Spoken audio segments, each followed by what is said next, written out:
Hey everyone, welcome back to my channel Scale Up. In this quick tutorial, I will show you how you can delete a comment on your TikTok video. It's super easy to do. Let's get started. Open up your TikTok app and then log into your account and go to your profile. There you will find your videos over here. You have to simply click on any video that you want to delete it from the comments, or like delete comment from the video. So you have to simply click on that video, and then you will see and go to comments, and then you will see your comments are over here.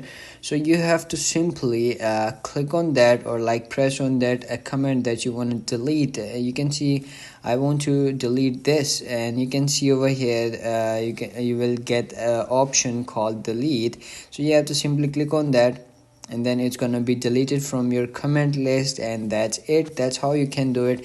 If you like this video, you have to simply do is subscribe my channel Scale Up, and also drop me a comment for more tips and tricks videos, and share with your friends, and like this video. If you found this video helpful, don't forget to like my video. And also thanks for watching. See you in the next video. Have a nice day. Bye bye.